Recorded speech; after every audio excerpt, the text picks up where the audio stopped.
This is where you hope they don't have something that stops us because we really want this Rek'Sai.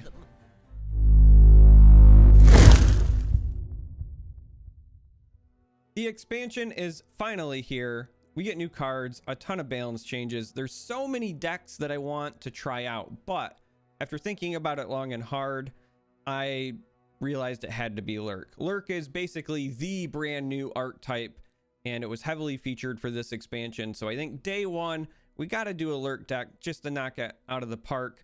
I will be obviously doing a bunch of new decks throughout the coming days, but we're starting with Lurk. So if you like today's deck code will be in the video description. If you want to jump straight to the gameplay, you can do that with time tags. If you're new, consider subscribing.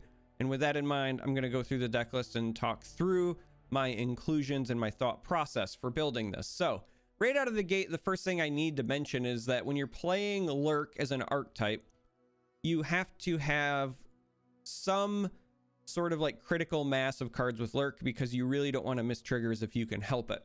And so with that in mind, I think that at least 30 of your 40 cards is like the bare minimum. And if you can go above that comfortably, the better off you are. And then for some of the cards you're running that don't have the Lurk keyword, I think that they still need to also help your deck directly in some other way, whether that's help it with the consistency for triggering Lurk or be some sort of great utility, something like that. So with that in mind, you're going to notice the very first card on this list is Pyke Reaper, but there's a reason for that.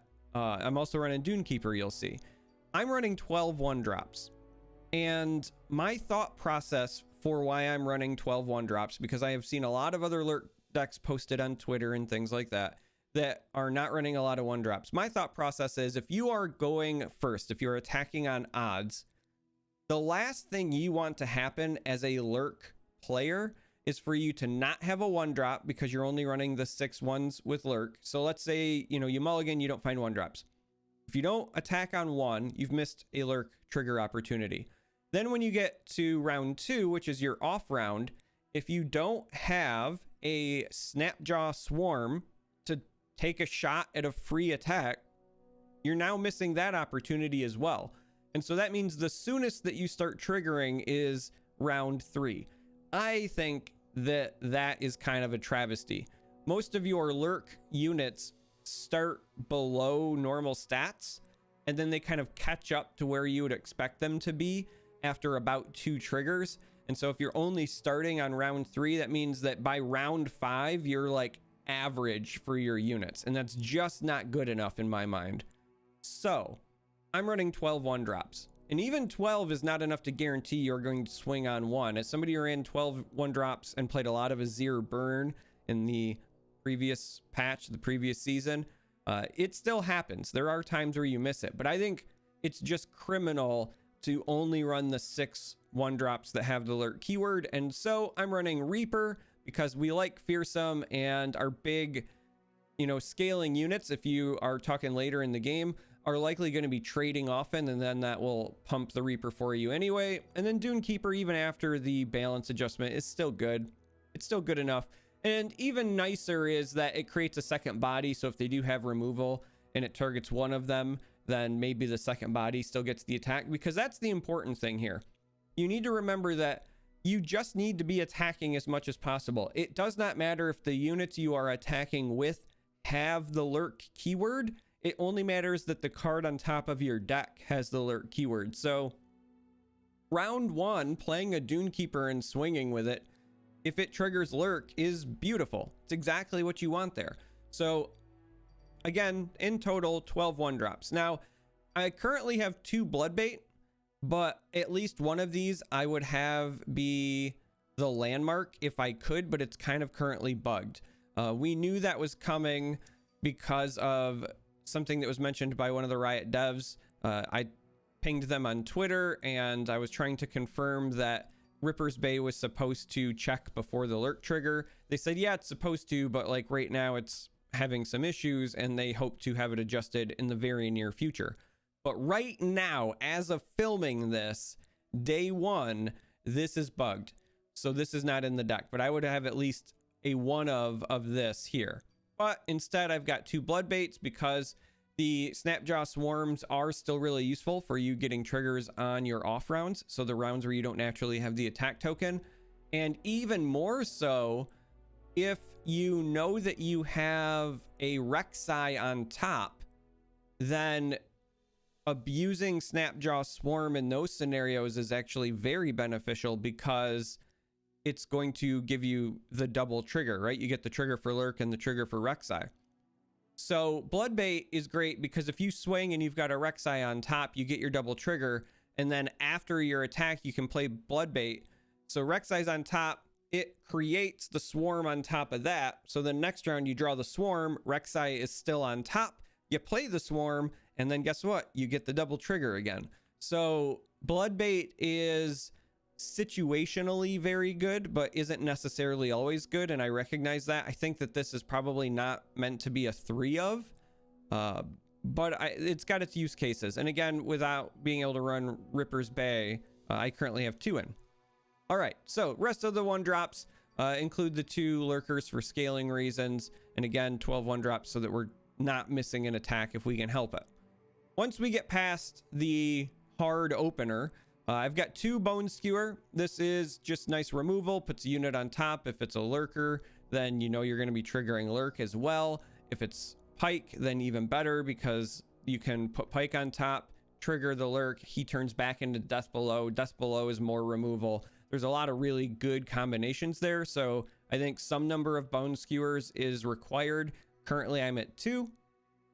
Call the Pack is, I said it during the reveals, I think maybe the best card in the deck that's not a champion.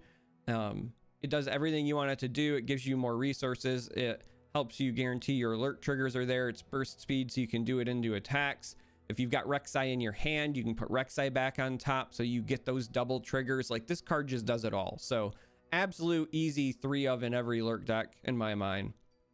3 Hammer Snouts, just because allowing you to dictate blockers is great, especially with your Fearsome and Overwhelm units. And speaking of dictating blockers, I'm currently on a 1 of Ruthless Predator. I like that this is a nice surprise combat trick that also potentially puts your Rek'Sai over the hump to level her. But just overall in general, it's a nice 1 of. This could be a number of different combat tricks. It doesn't have to be this. This is just the one that I personally like. Snapjaw Swarm.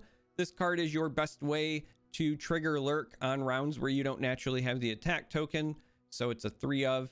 Early game, it's not always the greatest, but I think that doing this to get the scaling going is absolutely worth it, and I think that the card might be better than I originally thought it was going to be, just because of Rek'Sai. So in situations where you know you have Rek'Sai on top of your deck, snapping a Snapjaw Swarm down, pun intended, and getting that double trigger and like continuing to abuse the double trigger of Rek'Sai is absolutely clutch. Speaking of Rek'Sai, obviously we are running the Queen. The Caller here is just a good solid unit. Stat wise, it fills the void you need it to fill for a 3-drop. It's got Predict so that you can be consistent, but most importantly, beyond just being consistent with Lurk, is try to find your 2 champions, because those are like the big power spikes. So Caller is great. Pyke is interesting because it's a champion that you want to find, but you don't want to draw until you've transformed it. So I think Pyke is a mulligan choice in most cases, because you don't want him in the opening hand, and if you do get him again, maybe you don't have Rek'Sai, so that's where Call the Pack comes into play. Remember when I said this card does everything you want it to do? It works with Pyke as well. But that being said, Pyke is the best removal card in your deck when it's been transformed, hands down. So you love it. You love to see it. And then my top end, I'm currently running 3 Titans versus 2 Dunebreaker. This takes longer to come online, but it's also 1 mana cheaper, and so playing it earlier in the curve and still getting the 6 health I think is relevant. Here you get the 1 extra attack guaranteed and already get Overwhelm, but being able to play this a bit sooner and having that big back end gives you a lot of blocking opportunities, And when it does finally trigger, I think this is obviously a much better choice. Like, it's a powerhouse with the keywords. So I'm currently on a 3 of for the Titan and then a 2 of for the Dunebreaker. But this is the list. It's going to play very much like a mid-range deck where you're just trying to get as much value out of your units as you can.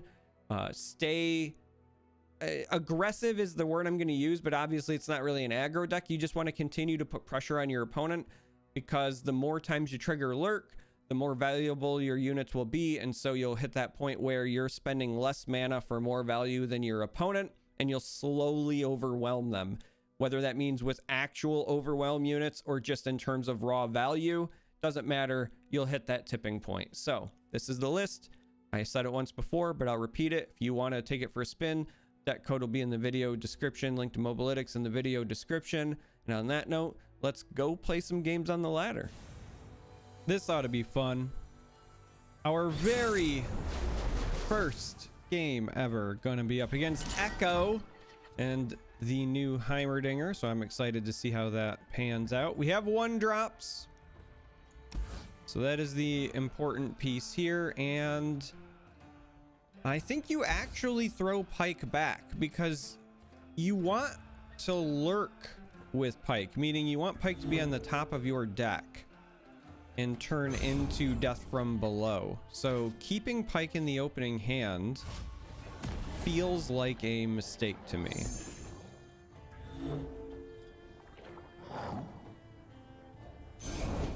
My plans. So we're gonna go ahead and develop our Sharkling. Now this is gonna end up blocking us here anyway next round, so I think this block is fine. It just keeps us from taking damage. This is actually a good pickup for our off round. But we're gonna go ahead and do this into Dunekeeper. The Emperor commands, the land obeys. They had double drop border, huh? Interesting. That's not what you want in your hand. These are my streets. So we triggered Lurk. That's good for us. We know it's not Rek'Sai because there was no double trigger. The fact that they had so many blockers there, not exactly great. Now, normally I would say you would want to do this, but I think here we go ahead and take the swarm attack. And we whiff. We know that we are not triggering Lurk. That's bad. We needed this to trigger because then it would have traded here. So that's a bit of an oof. But it's a skewer. So we'll get to set this up. And I guess we're going with an Under Titan. Slip through my pores. Guess we are going with the Under Titan. The question now is, what do we do from here? I think we just send everything. We could use the Predator. I'm not sure that that's what we want to do. I think knowing we have this to try to trigger a Lurk again during our off round, we just do this and maybe use Bone Skewer to save something.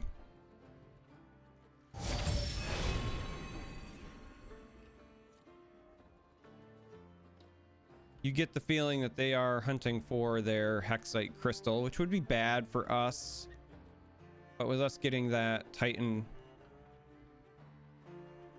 next round, it means we'll have at least one big bomb for later. I would feel really good about the way this game had been going if that first Snapjaw would have triggered, but alas, it was not to be. Nuh-uh.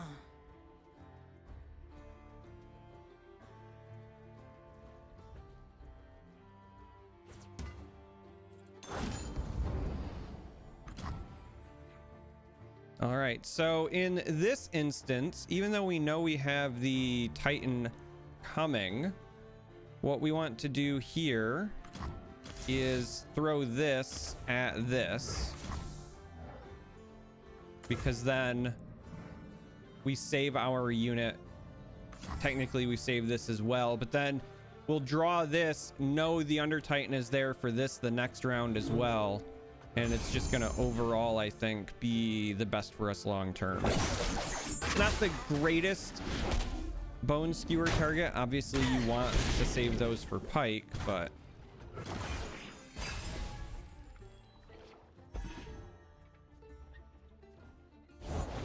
Order, entropy, a never-ending cycle.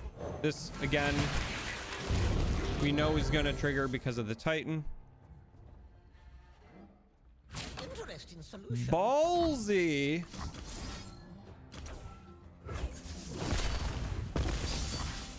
So with 1 mana left, we're gonna take out a Heimerdinger for our efforts.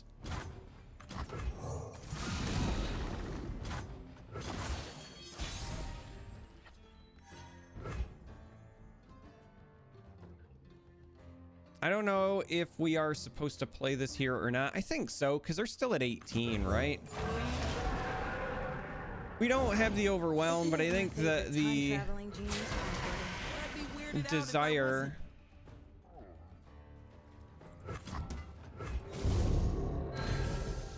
to get that rolling is better. We are 2 power away from this triggering all of the fun keywords.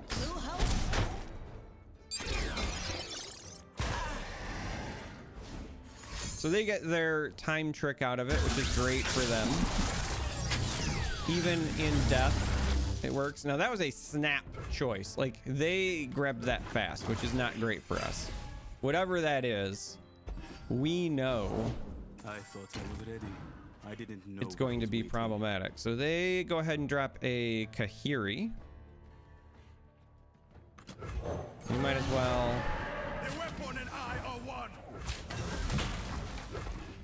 just accept our fate.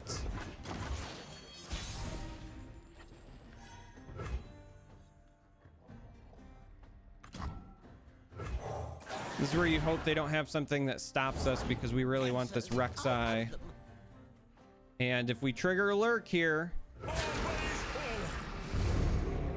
there we go. So with Rek'Sai popping off, this means that our Titans are now online, if you will.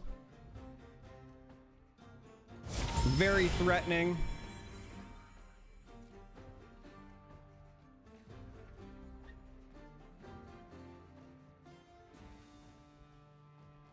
They still have blockers here, but the goal is that, you know, hopefully we will be pushing enough damage to get them reeling.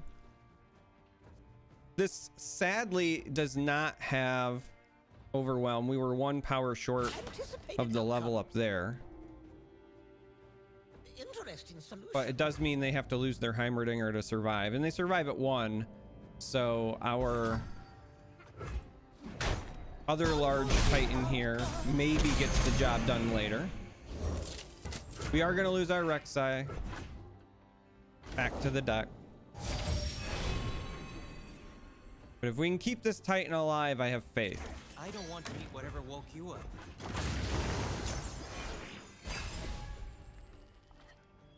Call the Pack is actually really nice for us. They're given the Concede Reno, it would seem. So the funny thing is we top decked something that doesn't have Lurk, so we know that we're not triggering it. So we should actually not do this pre-attack, right? Like, you just swing with this, because once you do, you get the overwhelm. We know there's a Lurk there, and then we can do this after the fact, but we're gonna get there. First game of Lurk is a success. Let's see if we can repeat that success. It's going to be a mirror of face-off of the Lurk, and so we have to hope that we can get there with our techs, if you will. Pyke, as I said before, I think goes back Rek'Sai is interesting because you want Rek'Sai on the top of your deck, but getting the trigger just naturally from attacking is kind of nice, and we are attacking on odds. I think we're gonna keep it because we also, if we find Call the Pack, we have a pretty insane combo in that regard as well. So I think here you start with this just because this starts scaling, even though Reaper is the safer. But either way, you want to start with a 1-drop so that we can hopefully get these up and running.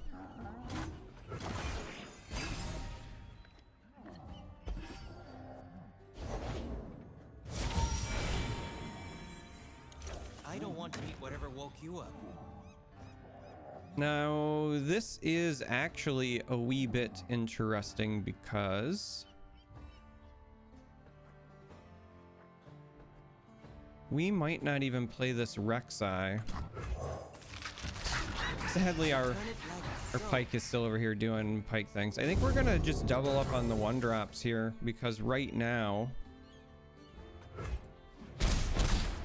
these are 2 fearsome units that they can't block as is, and then we get our choice with the hammer snout, or we could just call the pack.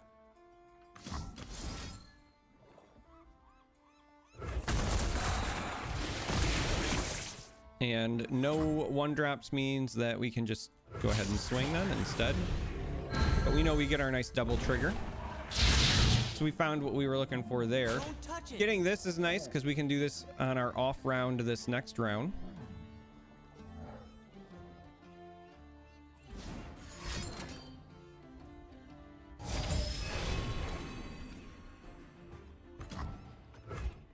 Order means that we'll get the slay here as well.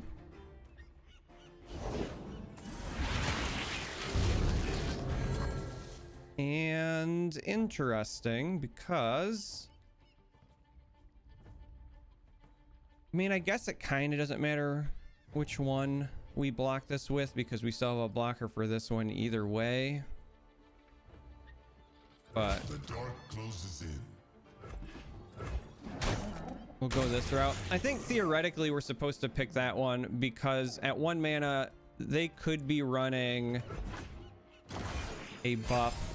I've seen a couple versions running like ancient preparations and things like that to get certain benefits going. But we'll go ahead and take our own swarm here. Land another Lurk trigger, which is nice.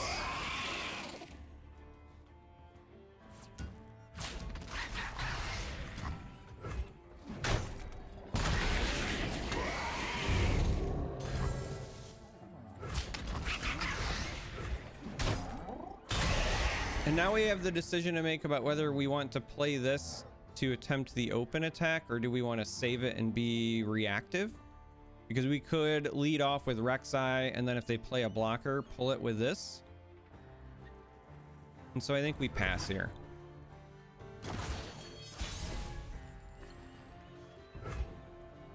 Of course, naturally that means I top deck call the pack, but that's okay because we know with this combo that this will be triggering. We're gonna hit 8 power, so this will have overwhelm.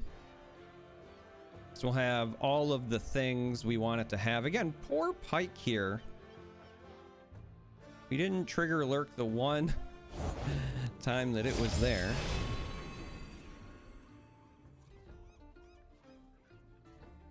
Now the downside here is that this thing almost kills our unit, but we're gonna go ahead and call the pack again.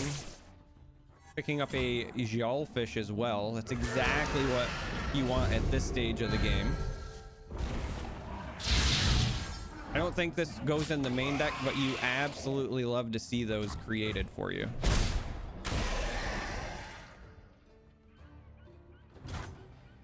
And so the Titan doing Titanic things for us. They go with a Preservarium. And knowing they've led with that and they only have the 4 mana, I feel comfortable developing something here. Another Titan makes sense because that might just be a game winner, but I'm really tempted to go with Pyke as a kind of a slow play, and then we can use Hammer Snout on whatever other unit they play. So I like dropping Pyke here because that gives us the option for another body. You never know if they're also running like Make It Rain, for example, or they could play a unit into like a skewer. In this instance, I think we just do this.